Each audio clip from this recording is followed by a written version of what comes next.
Comedy Festival proudly presents Game On. And now a man who pulls no punches, your host, Chris Jericho.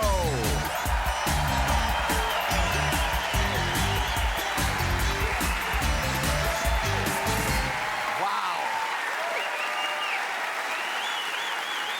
Look at this. Wow. Thank you, Winnipeg. Yes, it's Winnipeg. It's great to be back home. I grew up here. Always good to be here in front of all of you fine-looking people here tonight. Even a big honor to be right here on stage at the beautiful Pantages Playhouse. Beautiful place, right? Yeah. The theater was built in 1913, making it one of Winnipeg's most modern buildings.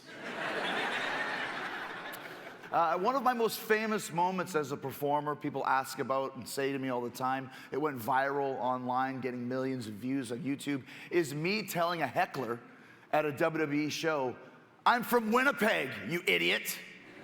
Now, that might sound kind of rude, but in my defense, the heckler had uttered the most offensive slur any American can say to a Western Canadian. He thought I was from Toronto.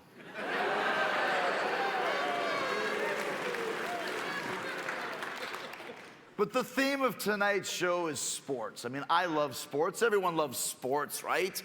I mean, the thrill of victory and the agony of defeat. Two teams squaring off for battle. On any given day, any team can win.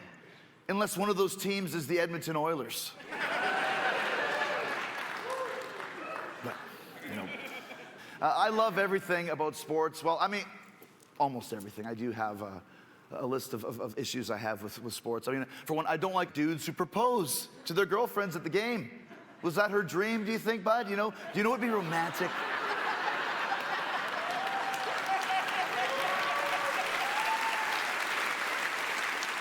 It would be so romantic if he asked me to be his wife in front of 10,000 noisy strangers who smell like beer and hot dogs. What do you think, buddy? You couldn't get a reservation at Hooters? But speaking of great sports, hockey. My dad, here tonight, Ted Irvin. Yes.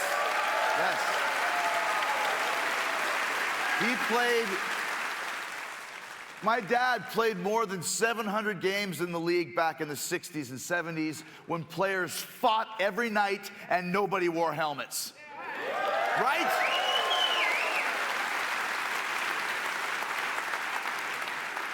He didn't make a ton of money, but his dentist made a fortune. I'll tell you that. Speaking of great hockey players, a few years ago, I got to meet Wayne Gretzky. Yeah. I was so starstruck, I didn't know what to say. I wanted to go say hi, but I didn't know how to, so I kind of walked up to him. Before I could say a word, he said, "Hey, I know you." And I was, "Me?" He said, "Yes, I know you, because I know who you are." He goes, "You're Jeff Jericho."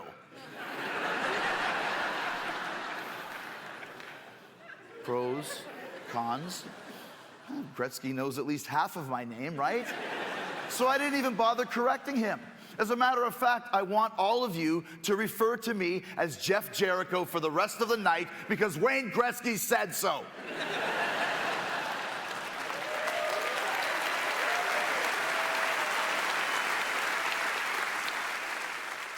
I wanted to play in the NHL when I was a kid, but I didn't get in. Kind of a technicality. Turns out you actually have to be good to play in the NHL. It's bullshit, right? So instead, I became a professional wrestler. And that's been very good to me. I mean, some of the world's greatest entertainers have been pro wrestlers, have been part of pro wrestling. And The Rock, Hulk Hogan, Donald Trump was even part of professional wrestling. It's true. I mean, I know it's hard to believe Donald Trump would get involved with something where the Russian guy always cheats and the outcome's predetermined.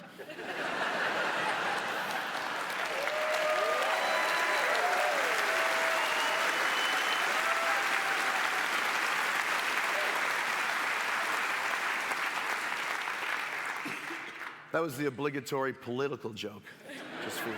But think about it, Donald Trump was in the main event of WrestleMania 23, and now he's the president of the United States. The Rock was the main event of WrestleMania 17, and now he's the biggest movie star in the world. I was in the main event of WrestleMania 18, and now I'm the host of one of the most prestigious comedy festivals in all of southeastern Manitoba. I mean, right?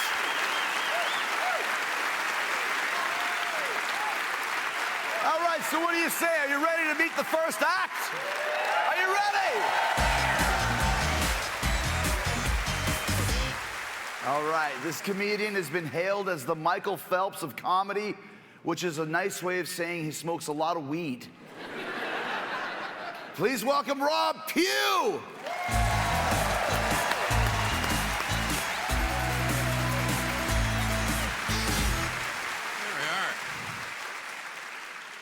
We're here today talking about the only thing I ever want to talk about, sports. I love it. I grew up playing every kind of sport imaginable my whole life, and I thought up until recently that I had a pretty good grasp on what constituted actual sport. But it turns out there's a whole bunch of activities sort of in disguise posing as sports. I'm sure you're familiar with these little rip-offs, huh? Fishing. Fishing is classified as a sport. Really? Who's your favorite fisherman? I mean,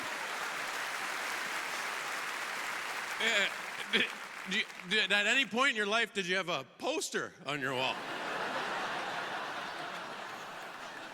You know, in a sport, shouldn't both participants know they're playing? Fishing is the only sport where the loser gets dragged out of the lake by his face, thrown in a cooler. This is some crazy high stakes, you know? Darts. Darts is a sport? Quick, off the top of your head, top 5 greatest moments in darts history, go.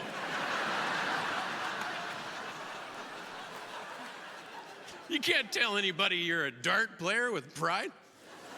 Darts is the only sport you get better at in a bar. You ever imagine someone trying to pick up at a bar? Yeah. I don't know if you ladies know this, but I'm captain of the dart team. Well, that deal's set. Curling. Oh, I knew you'd be like this. I knew I wasn't wading into this one easily. I mean, it's a sport now because the Russians cheated at it.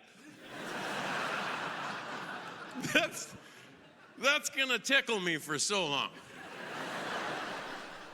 I mean, what possesses the mind to think you gotta take PEDs, huh, to do better at curling? Were you not exploding out of the hack fast enough?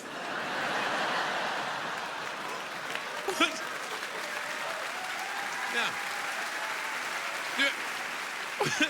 Slava's over his broom just getting an earful from his skip, like, I know you're saying harder, but I just don't have enough in the tank. If only there was something I could put in my body to kick this up a notch.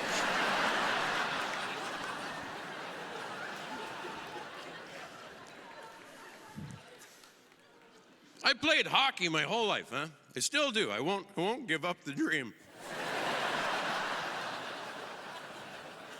You hear this in hockey a lot. This is a lesson that people gloss over. If you never played team sports, you're really at a loss in life.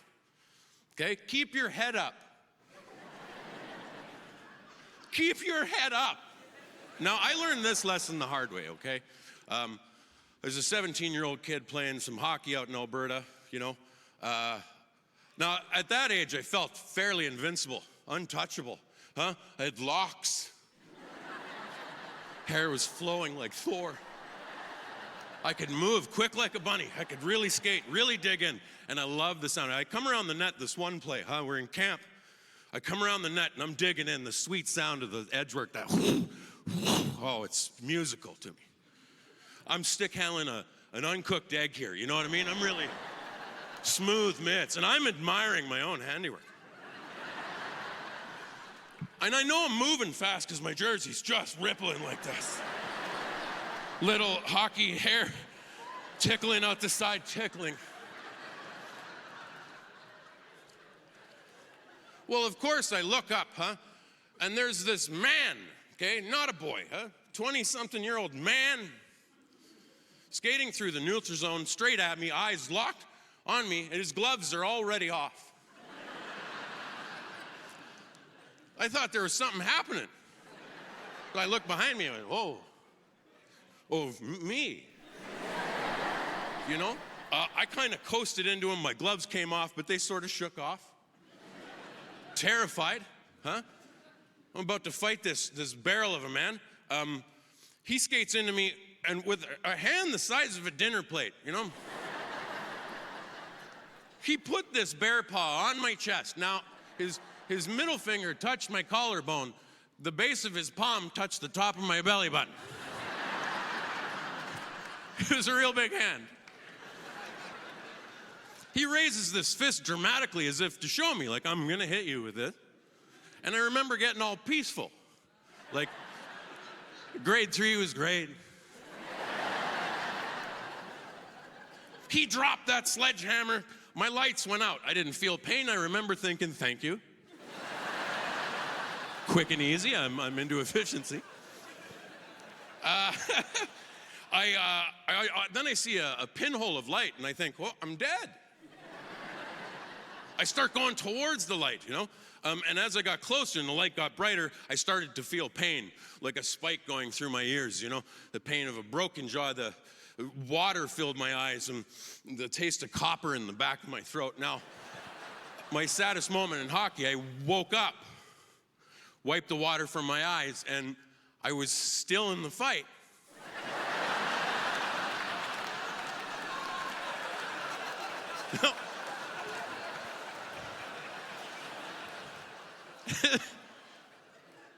So I learned now to keep my head up, and someday I'd like to pass all my passion and love for this game onto some kids. I'd love to have a boy that played hockey. I'd like that. Now, you need big, sturdy, hard pieces. You need to be durable to play hockey, you know? My last girlfriend, very slight-figured. Bird-like. If I had a boy with her, wonderful. But if he comes out with her shoulders, that's house league for him. And I'm not going to those games. Waste money on stick tape and gas and double-doubles every morning to what? To feign interest in some horrible wrist shot through the glass? Like, hey, Kevin, you got it off the ice. Yeah. Mom loves you. Okay, take my name off your sweater. I'm going to be in the van. Winnipeg, you're always a treat. Thank you very much. Good night. This performer hails from Vancouver, home to such triumphant hockey moments as nothing. Please welcome Erica Sigurdson.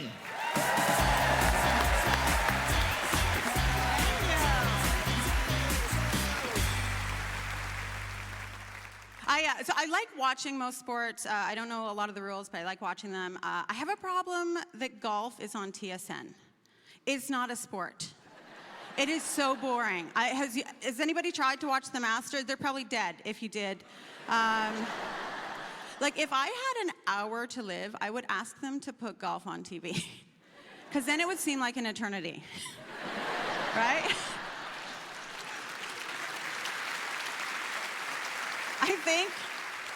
I think by like minute 35, I'd be like, unplug me. I'm ready to go. They don't even have like uniforms in golf. They have a dress code. Ooh, fancy. Like uniforms for football, I don't know what's happening. I watched the Super Bowl. There was just a lot of guys in tight pants. I was like, ooh, are they running? Are they kicking? Yay! I love this. Golf, their uniform is slacks and a polo shirt. That's the same uniform they wear at Best Buy. And there's no cool trophy to win in golf. Like, if you win the Stanley Cup, you're gonna get the Stanley Cup. You drink out of it, you take it to your hometown, it's super exciting. If you win the Masters, you get a blazer. won. Now I'm a Best Buy manager.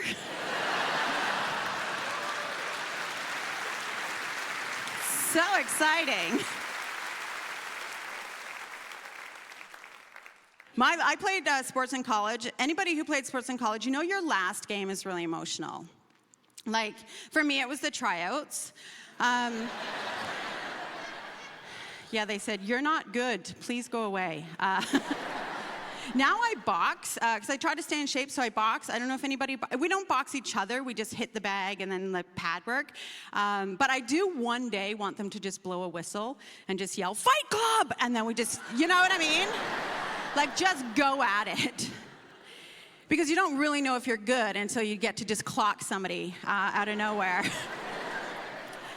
And like, my boxing club has a deal with like Lululemon head office. So there's a lot of these yoga girls that come to boxing in the morning. I'm there at 6 a.m. because I'm trying to lose some lbs, you know what I mean? Like, trying to shed some pounds. They show up, they're working out in bra tops. I'm like, oh. I get it, you're doing the Lord's work. Go away. Some of them wear like tank tops, but then they tie a knot in the back just so you can really see their. I'm like, I get it, you're thin.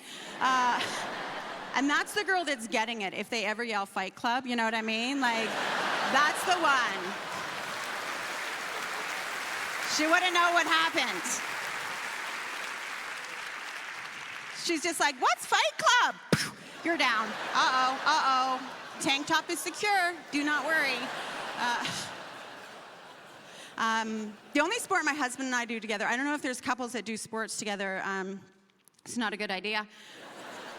We kayak, and we own a tandem kayak. That's the one with the 2 seats. And if you've ever seen a couple in a tandem kayak and thought, wonder what's going on there, let me tell you, one person in that boat really likes kayaking. Yeah. The other person wanted to buy a Vespa. So he really wanted to get this kayak. I was like, fine, we'll get the kayak. And then I'm like, well, what are we gonna do?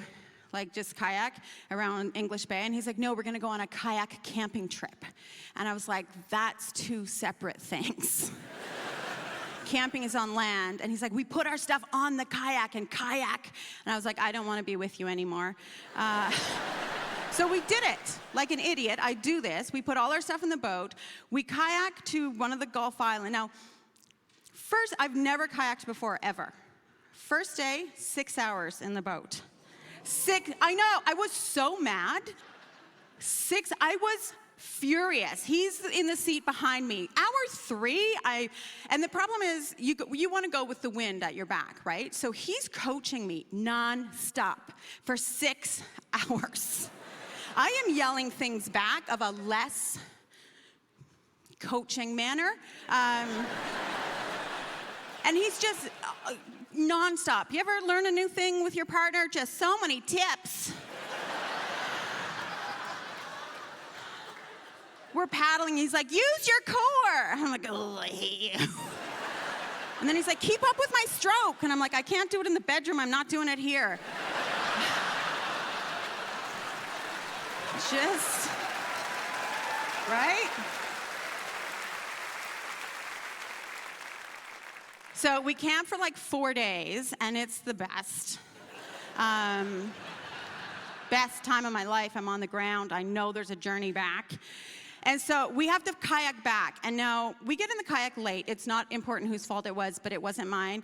And the sun is going down, and I'm panicking because you don't want to be on the water when the sun's going. So we got headlamps on, and I'm really nervous right now. And that's when I had my Seabiscuit moment. Like, Jay stepped up, and he was like the coach from Rocky, right? Like, he was like behind me, and he's like, do you see that light in the distance? And I was like, uh-huh. And he said, that is the last pub open on Cortez Island, and it closes in 45. My core was going. I was kicking up fish. I was like, my weapons! You guys have been great, Winnipeg. Thank you very much. This next comedian has the best afro of anyone in his hometown of Edmonton. narrowly beating out 1985 Grant Fuhrer. Please welcome Sterling Scott.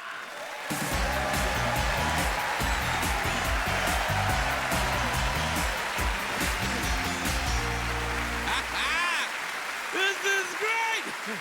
Winnipeg, what's up? I have not been back to this great city in the last 3 years. It was awesome. I love it. I love it. But you know what I realized is that sometimes stereotypes don't always play out in your favor, and sometimes they do. You know, like for example, I'm a black dude, and I know a lot of you guys may not be intimidated, but yes, some people think I can fight. I was in Johnny G's last night, tying one on, and some bro dude, he bumped me. He hit me hard like his head, like, And I was like, yo, what's the problem? He's like, yo, bro, you want to fight? And I was like, listen, this is what's going to happen next. See, I'm going to go to my car, and all I'm saying is you better not be here when I get back. And then I went to my car and drove home. That's what I did. Drove home. No. It's ridiculous. You know what I mean? And then, of course, everyone will talk about sports, and it's like, oh, all black people are automatically good at sports. And the reality is, we are. We're killing it, people. We're killing it. We got all the best sports. Basketball, football, step your game up, white people. We're killing you. We're killing you. And then my friends, they didn't like the fact that I was doing so well in all of my sports. I was crushing it. When I was in elementary school, I was one of the best in the 60-pound weight division. They were like, hey, Sterling, you know what you should do? I was like, what? They said, you should come play hockey. Yeah, you evil, evil people. There's a lot you guys don't know about when it comes to hockey, okay? And I was doing this back in the 80s, so it wasn't like a popular sport back then for my people. So first off, we all get together, and they're like, yeah, you're gonna need some skates. Now, here's the backstory. My parents are from Trinidad and Tobago. That's a place that's never seen snow. And now I gotta convince my mother, who's never seen snow, I need special shoes to slide on ice. She was like, why can't you just go push, slide? Just push, slide. I'm like, we can't do that. We can't do that. I didn't know you guys needed helmets to play hockey. All the other kids have big black helmets. I'm out there with a do-rag and too much confidence. I didn't know how to tie skates. I thought you just, do the little bunny rabbit at the top and head out on the ice. I didn't know you had to start from the bottom and come all the way up. I hit the ice literally. My ankles collapsed underneath me, and I'm just doing like the weird dinosaur walk, my knees trembling. All the other kids looking at me like, what's wrong? Sterling? Like, nothing, man. I'm gonna make it. I'm gonna be all right. Because all I want to do is get to the board, right? Just get to the board, because then I can hang out and still be cool. It was horrible. And all the boys, they smelt blood. Yeah. The number one athlete in the school can't skate. It's game time. And they started to circle me. You know what I mean? They're all skating magnificently towards me, right? And then they would skate right up to me and go, ah. That's the move. That's the move. They would skate, ah. And they would keep spraying the ice in my face. I was covered head to toe in ice. It was ridiculous. I looked like an adult film star that made a lot of wrong decisions.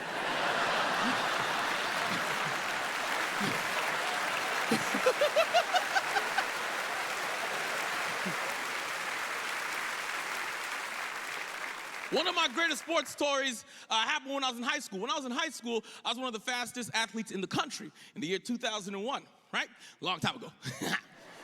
But I'm at a track meet. Now, my real name is Sterling Scott. So when I was in high school, I used to like to wear a lot of silver jewelry. Sterling Scott, Sterling Silver. Thought it was cute, right? But now I go to this track meet, and there's a bunch of kids from a bad neighborhood, and they want to rob me. All right? They see all the jewelry. They're like, we're going to get him. So now I'm sitting in the stands, and they do their first trick, okay? Pay attention. This is how you know when someone's trying to rob you. The first move they did was they sent a girl over, and she was like, my friend wants to talk to you. She thinks you're cute. I was like, where your friend at? And she pointed under the bleachers, and there was 30 black guys. Now, white people, if you ever get invited to a place where there's 30 black people you don't know, don't go. That's not racist. That's common sense, all right? So I'm like, I'm not going over there.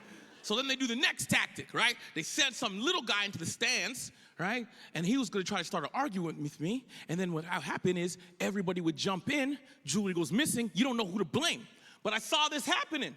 So the minute that they sat down and started talking, yo, I heard you was talking about me, I picked up my cell phone and I called my brother. My brother is 5'10", 265. And I was like, yo, it looks like somebody's trying to rob me. How long before you get here? Perfect. Hung up the phone. Everyone starts panicking. They're like, yo, where you from? What set you up? I'm saying nothing. So now they're getting antsy. They're like, forget it. We're making this move. And on cue, my brother's car pulls up into the parking lot. And out from the car jumps my mother. 5'3", 135 pounds, dragging a shovel. She stands in the middle of the field, stares out to the crowd and goes, which one of you guys want to fight my son?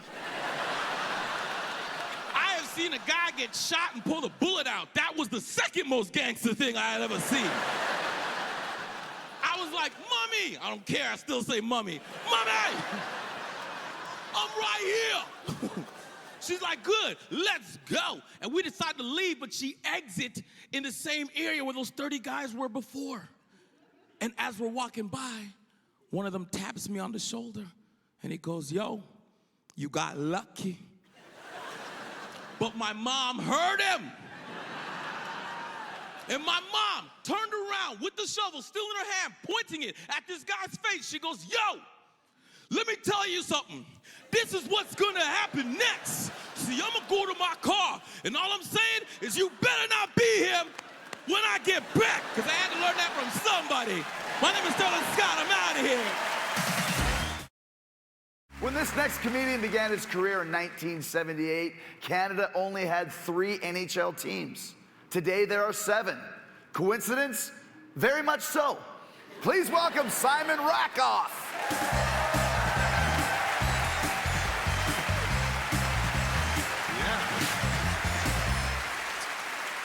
Thank you so much. It's great to be back in Winnipeg, and it makes sense that I should be on this gala since I live in Canada's only real sports city, Toronto. Hey, I don't know why so much of Canada hates Toronto.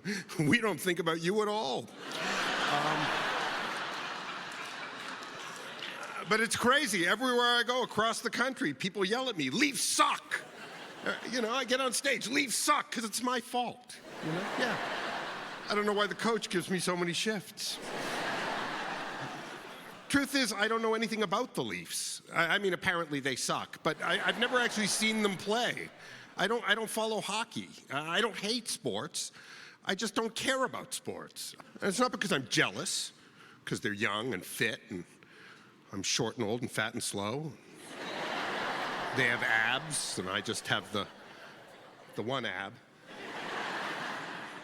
Sports are fun. They're just not important. You know, it's just another entertainment, but it's treated so seriously. You know, athletes pray to God before games. I'm sure God is thinking, sorry, starving and diseased kids, I have to help Lamar make this pass.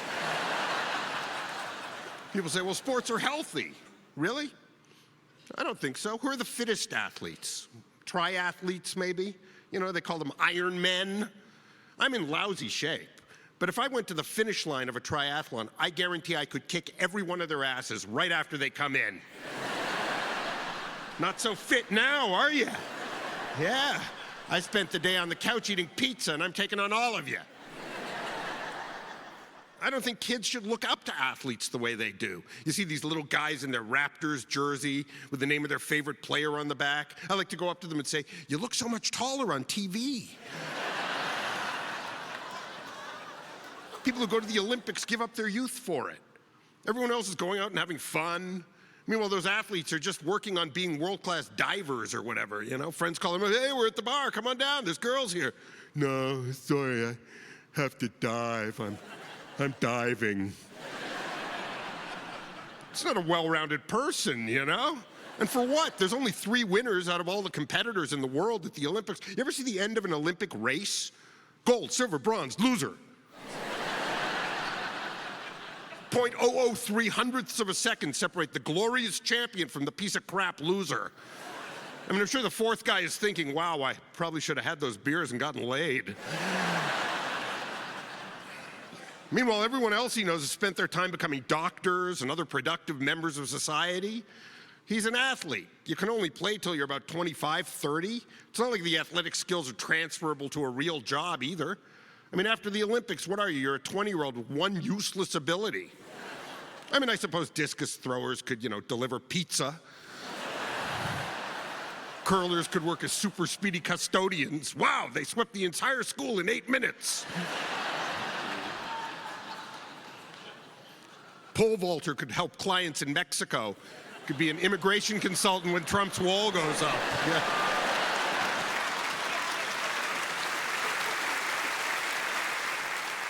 And even if you're a winner, what do you get? A medal. I mean, what good is it? You can't wear it, really.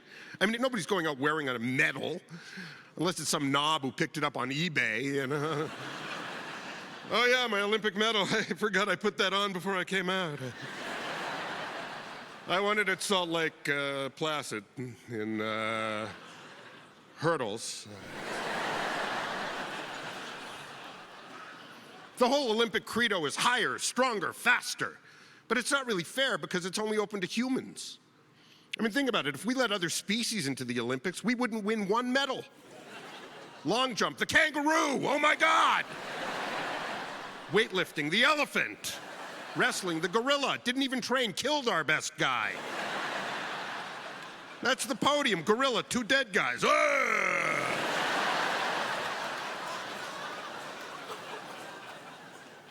I don't hate sports, but I love the arts. All the best lessons of sports, none of the bad ones. Sports fans talk about the importance of teamwork and cooperation. Well, you get that in a band, too. And you can still be in a band after 30. And there's no rules about no sex before a concert. Or even during sometimes, really. Sports isn't about cooperation, it's about competition and dominance. That's not a good lesson.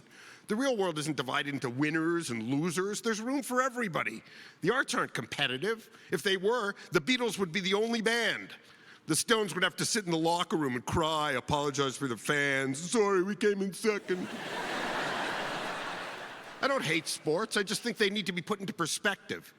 I'll tell you who really hates sports. People who love sports. Seriously, did you ever see them watching? You dumb son of a bitch! How could you miss that? It was right down the middle. Are you kidding me? Give me $12 million. I'll strike out. I hope you die.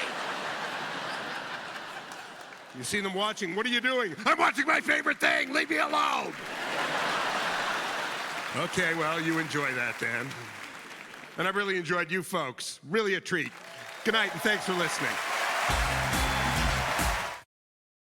This performer boasts the physique of an NHL superstar who retired years ago to pursue a career in comedy. You had to think about that one for a second. Give it up for Dave Hemstad.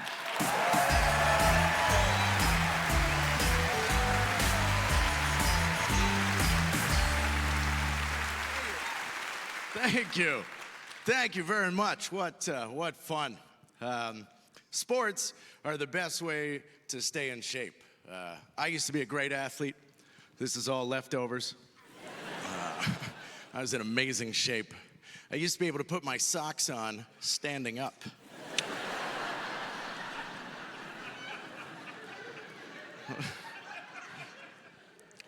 Now I can't always finish a sock.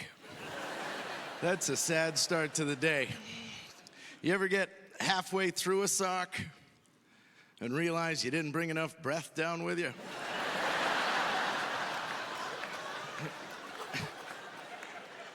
You run into more trouble around the toes than you anticipated when you set out on your mission. down there too long and you run out of oxygen. You have to surface. Okay. Wasn't ready for all that. Come on. Even worse is trying to tie my skates, because you have to thread the eyelets, right? And I can't see them. But if I get them out to where I can see them, then I can't reach them. And then I'm sitting there realizing there's a good chance I'm not going to get to play hockey today. Because there's no way. There's just no way that I'm asking another man to tie my skates for me. That's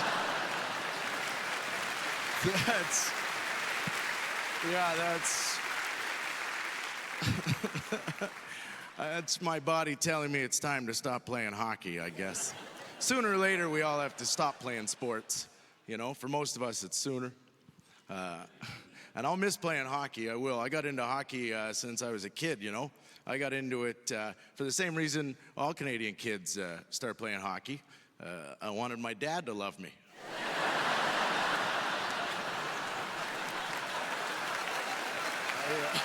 Okay, sure, yeah.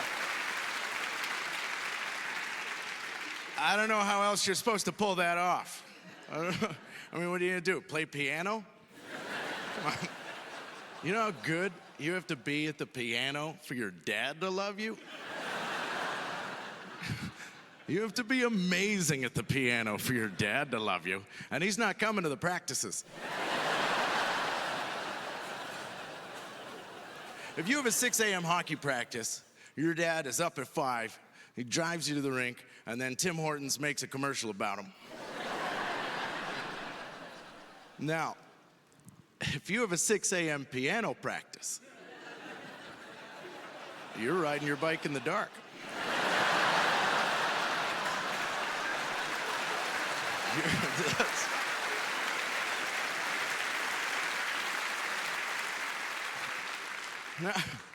Now, if you have 2 dads, odds are one of them loves piano.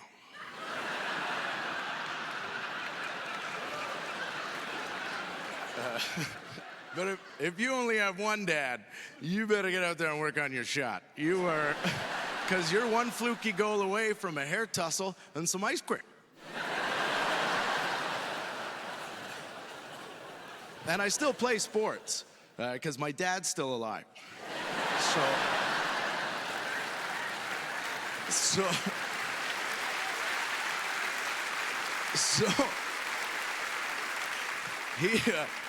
he invited me to a father-son squash tournament over the holidays last winter. Squash is tennis, but played in a box, if you don't know the sport, I mean.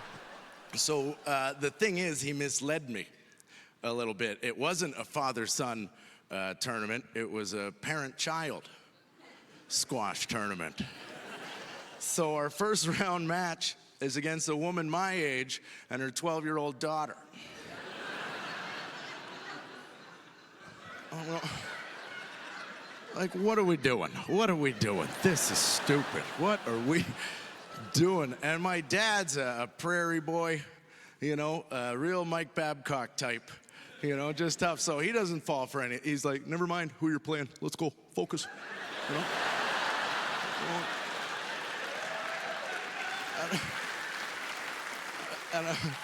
So first of all, I'm hungover. Second of all, I don't care about this as much as you do. This is a little girl. I don't really want to teach this little girl a lesson on the squash court today. And yeah, your opponent's a little girl this time. Next time it won't be. So let's go. Focus. Do the job you're here to do. So I start running, you know, and this poor girl, right? I'm sweating vodka. She's got to run around in my alcoholic jet wash the whole time. So I know it was bugging her because I heard her talking to her mom in between points, and she's like, oh, he smells like First Daddy's medicine. So,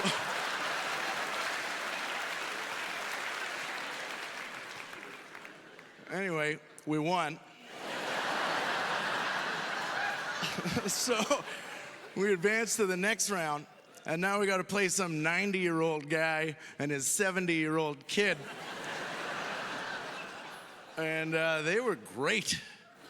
They were so good. They've been playing. They knew the angles on shots. I was running like crazy, chasing the ball, and we're losing, and my dad's getting steamed at me. You know, you should be embarrassed losing these guys. Right? And I'm like, yeah, but they're good. He's like, you got to find another level of compete.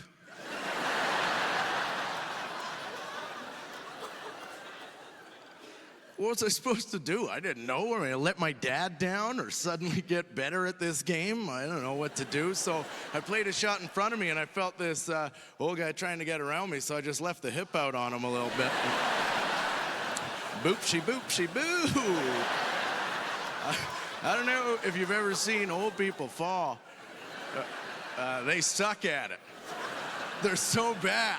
They're so bad at falling because their muscles don't fire fast enough to protect themselves on the way down anymore. So it's just all elbows and knees. It's all elbows and knees when they hit. And they don't even bleed. Just a little red cloud of dust comes out from where they hit. Just red dust, red dust, red dust. And there's no liquid left in them. That's why they snap a hip every time they go down. It's just a celery. And then he disappeared. He was just gone. Cloud, just a shirt and some shorts. I was poking it with the racket, and he was just gone. So we won. Sure.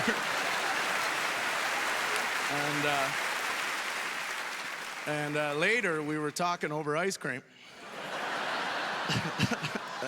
I said, you know, I'm thinking of taking up the piano. Thanks very much, Winnipeg. It's always a treat to play this festival. Thank you. Cheers.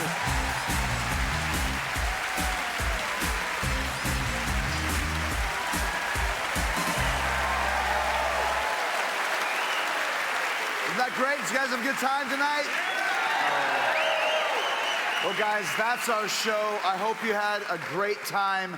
And please remember that just like in pro wrestling, the important thing about tonight isn't who won or lost. It's that I got paid a shitload of money. Good night!